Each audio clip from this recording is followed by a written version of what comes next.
All right, so we're going to talk about tree diagrams. Okay, so we're going to talk about some tree diagrams. So tree diagrams can be used to show all possible outcomes for a compound situation. So you remember what compound means? Compound means two things. So we're going to take two, instead of things, we're going to take two events. Two events. And we're going to combine their probabilities. Okay, so for example, we want to identify all possible outcomes for making a pizza and picking one of three crust sizes and one of two sauce flavors. So that would look like this tree diagram, right? So we have the three crust sizes. From there, we have the two sauce flavors for each one. And then from there, we have the two toppings for each crust and each sauce. Okay? So you could set it up like that, or you could have set it up going like this. I like to set mine up, what am I trying to say? Vertically. I like to set mine up and down rather than sideways, but that's just a personal preference. It's the same way either way. So using this example above, we want to do the same thing. So we want to create a tree diagram on all the possible outcomes. There are three different flavors of ice cream and two different size cups of ice cream and different color sprinkles. So we're going to start off with our three different flavors of ice cream. So we're going to go flavors.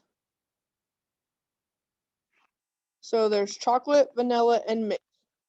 So we're going to start off with chocolate. I'm just going to abbreviate, give some space, right? Vanilla and mint.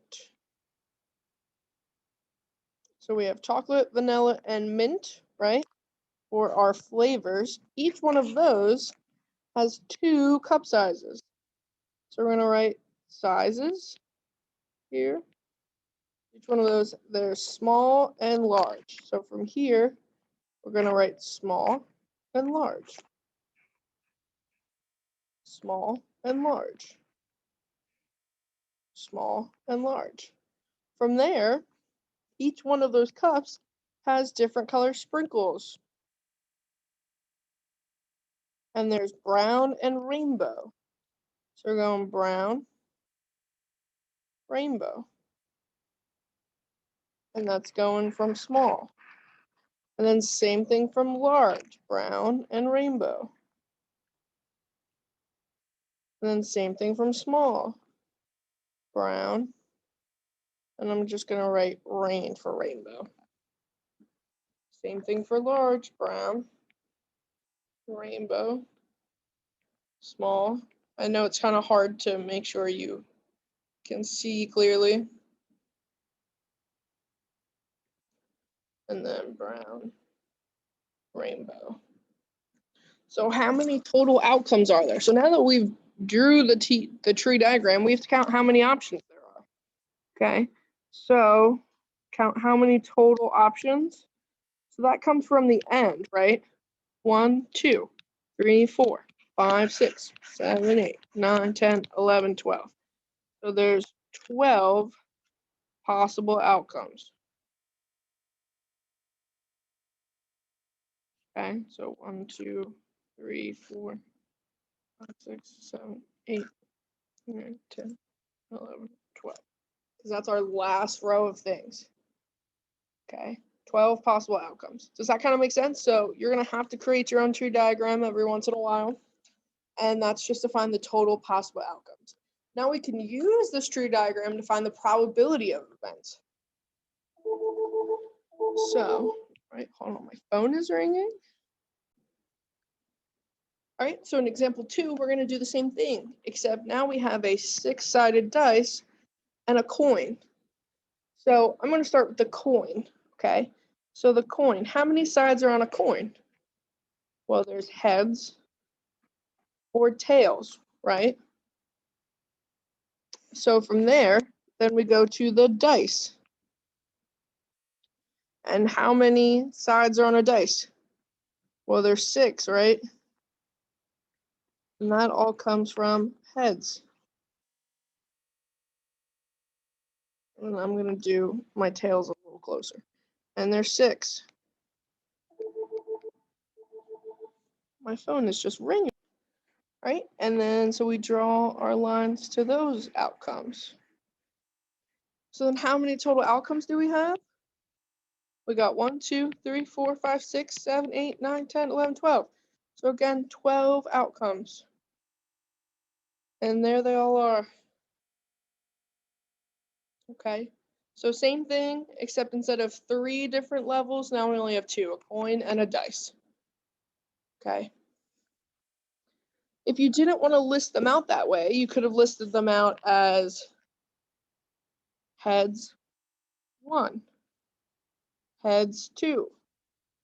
We flip heads and 3, heads 4, heads 5, heads 6. So the tree diagram, it doesn't really show us a lot, right?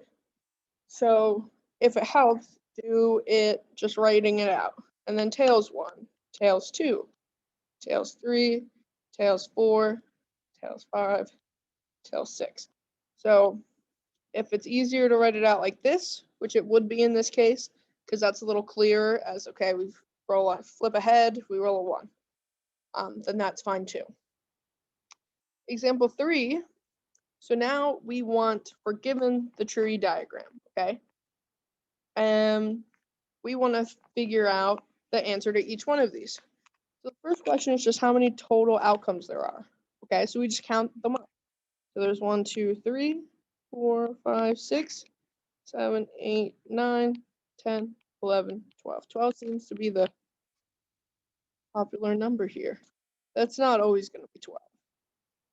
But I think that's just the right number for it to be not too small and not too much. So probably why all the examples are 12. Okay. The next one, how many combinations would there be if they added another flavor? So right now they have vanilla and chocolate. But let's say we want to add strawberry. So let's say now we have a third option, strawberry.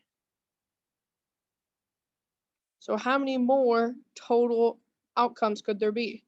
Well, there's strawberry, there'd be sprinkle. Oh, what just happened? There'd be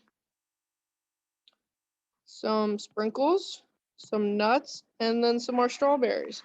And same thing here for cups.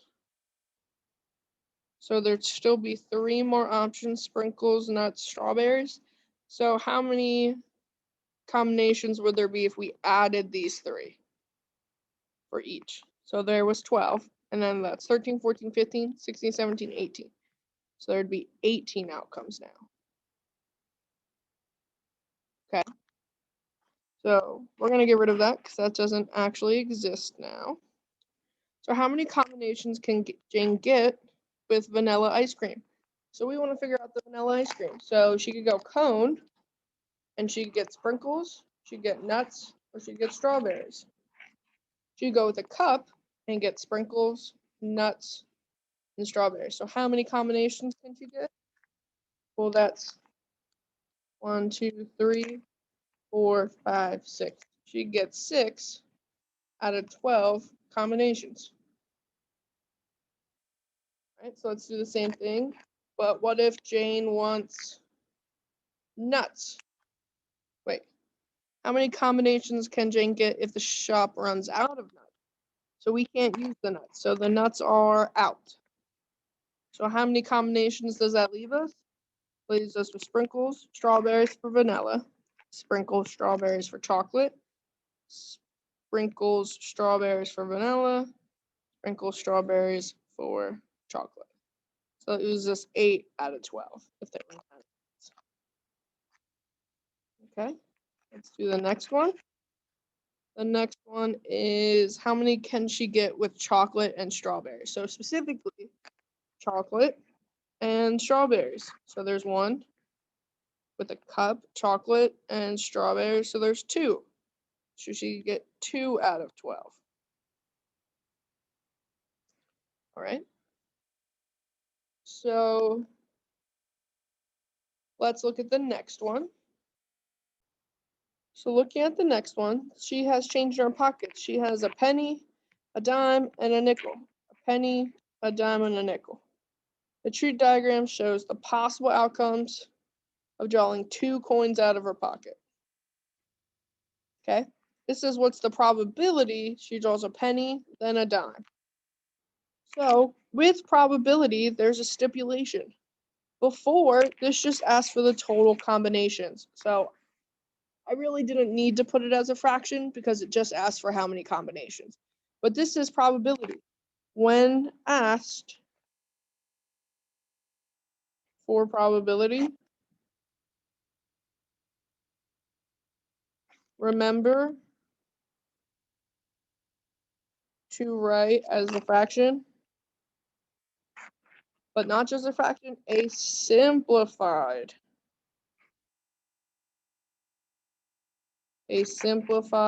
fraction. Okay, so make sure you write it as a simplified fraction. So again, we want a penny, then a dime. So very specific, we want a penny first, and then a dime. And it says that in that specific order. So there's only one out of how many total outcomes? So there's 6 different outcomes. So there's only one way to get a penny and then a dime out of 6. So we don't need to simplify that, right? But the next one says a dime and then a nickel, but it says in any order. So that's important. We could go dime then nickel or nickel then dime. So let's go dime then nickel, so there's one. But then we could also draw a nickel, then a dime. So nickel, then dime. No pennies, so that's why this one's out, and this one, and this one. So this is 2 out of 6, which 2/6 is divisible by 2. So that really is 1/3. 1/3. Last one, what's the probability that Sydney does not draw a penny? So does not draw a penny. So this has a penny in both of them, so it's not these two. I can't draw a penny, so it's not this one. And again, I can't draw a penny. How many choices do I have? 1, 2. So again, 2 out of 6 or 1/3. Okay, so hopefully that made some sense. If you have any questions, feel free to ask me. Otherwise, I'll talk to you next time in class.